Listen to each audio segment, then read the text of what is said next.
So coming to diet sir, Hmm. Diet ఏది ఇస్తే మంచిది అంటారు? Diet, both for high BP low BP రెండు కలిసి చెప్పండి. normally we have to think of the balanced diet. Okay, if you are taking balanced diet, means whatever requirement for your body, as per that only మీరు diet తీసుకోవాలి. అప్పుడు ఏమవుతుందంటే everything will be all right. లేకపోతే anything is become extreme and excess in the body, definitely will have to suffer with some set of problems. So ఈ మధ్య కాలంలో metabolic diseases ఎక్కువ అవుతున్నాయి. Yeah. Shall I call it as metabolic diseases or disorders? Yeah, that is metabolic disorders మనం disorders అని మాట్లాడచ్చు. So ఈ diabetes కావచ్చు, obesity, thyroid, this Yeah. All comes under metabolic disorders కదా. సో థైరాయిడ్ ఎందుకు వస్తుంది, మరి ఎలా తగ్గించుకోవాలి? చాలా మంది బాధపడుతున్నారు, ఎస్పెషల్లీ ప్రెగ్నెంట్ లేడీస్ కూడా. Yeah, it is very, very good question. Actually, I'll tell you one thing. Actually, we have a pituitary gland in the brain. Okay. So, అక్కడ ఏమవుతుందంటే some sort of hormone releases from there. Okay. That is actually TSH. Okay. When TSH releases from there, then it comes to thyroid gland directly. Okay.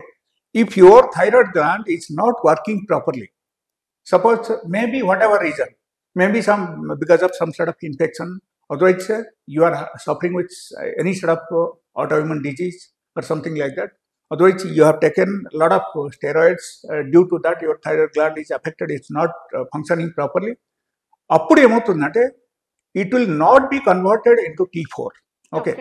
T4 lo convert avukunda ఏమవుతుందంటే it will come to the blood directly.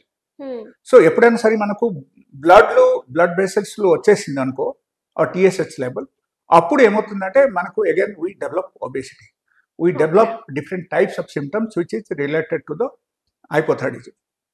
Okay, so that is actually that's why people get obese, they gain weight after getting thyroid. Okay, so that will move on the blood only. So అక్కడ మనం చూడాల్సిన విషయం ఏంటంటే వాళ్ళకు ఆ thyroid gland ఎందుకు పనిచేయట్లేదు, and in case మనకు రీజన్ తెలిసిందంటే మనం దానితో పాటు మనం again we should think of taking the medication, otherwise whatever it is, so we have to do the treatment, proper treatment తీసుకుంటే అది బాగా అయిపోతుంది. And another thing, there are actual two things into the thyroid. One which I told you, that is actually hypothyroidism, but another is there, that is called hyperthyroidism. So ఎప్పుడైనా సరే మీ బాడీలో ఈ T4 level T3కు convert అవ్వలేదు అనుకో, definitely you will become hyperthyroid. Yes. Okay, so this is also one of the pattern అని మనం చెప్పొచ్చు. Hypo TSH level ఎక్కువ అయితే ఓకేనా. సో T3 T4 మనం చూడాల్సింది అక్కడ. ఇన్ కేస్ ఈ రెండు ఫంక్షనింగ్ సరిగా లేదంటే అప్పుడు ఏమవుతుందంటే automatically somebody is becoming hypothyroidism or hyperthyroidism. Okay, ఇప్పుడు కొంతమంది doctors anti TPO antibodies test అని ఒకటి రాస్తున్నారు కదా సార్, అదేంటి అసలు, ఎందుకు అవసరం అది? That is actually one type of protein which is developed by our immunity. Okay okay, ఎప్పుడైనా సరే మన ఇమ్యూనిటీ సప్రెస్ అయింది అనుకో, అప్పుడు anti TPO protein develops in the body, it is become more. So ఇది ఎప్పుడైనా సరే బాగా పెరిగిపోతే అప్పుడు ఆటోమేటిక్. సో ఇప్పుడు ఈ ఇన్వెస్టిగేషన్ చేయడం వల్ల హైపరా హైపోనా అని మనకు తెలుస్తుందా? అట్లా కాదు, actually that we will understand about the anti TPO. Okay, but hypo and hyper మనకు తెలుసుకోవాలంటే there is a test that is called thyroid profile. So if you are doing that test, ఆ టెస్ట్ ద్వారా మనకు తెలుస్తుంది ఏంటంటే whether it is hypo or hyper. Okay, if your TSH level is very high, that means you are into hypo.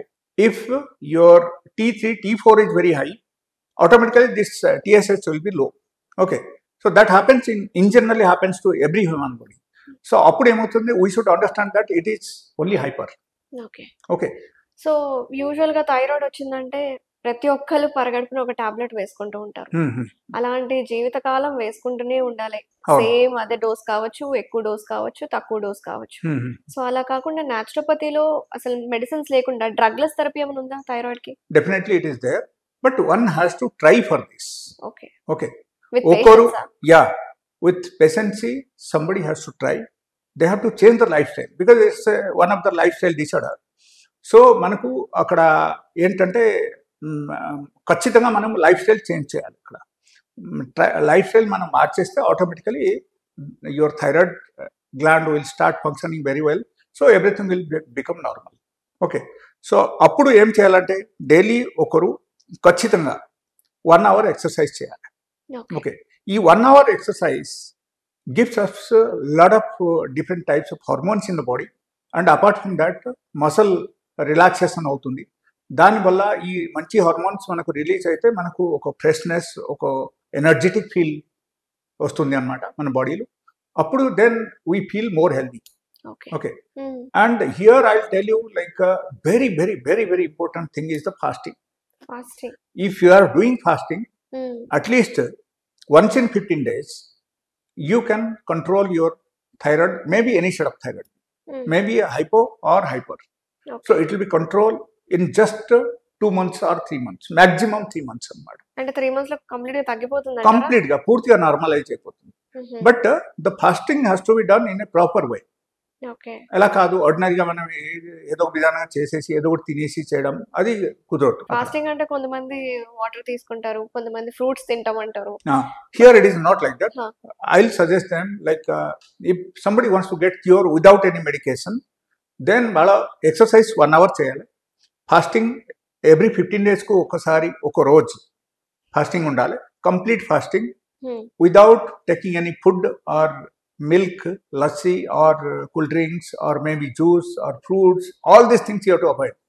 You can do any one type of fasting. Maybe one is the with water, other one is without water. Nirjala and Sajjala fasting అని చెప్తాం. So ఈ 2 రకాల fasting నుంచి ఏదో fasting మనం చేయాలి. ఒకరు Sajjala fasting చేస్తున్నారంటే వాటర్ తీసుకొని చేయొచ్చు. But mentally you have to prepare for that. Okay, that is one. Nirjala ante without water. If your immunity is very strong and you are well enough, you don't have any sort of major complications in the body, appudu meer em cheyochu nirjala kuda cheyochu. Okay. So nirjala fasting cheste that is much better than sajjala fasting. Okay. So ela but initially you can do sajjala fasting. ఇది చేసినప్పుడు మీరు with water చేయొచ్చు. ఒక రోజు మనం food complete గా మానేయాలి, only water తీసుకోవాలి. Okay. So that will become the best fast అన్నమాట.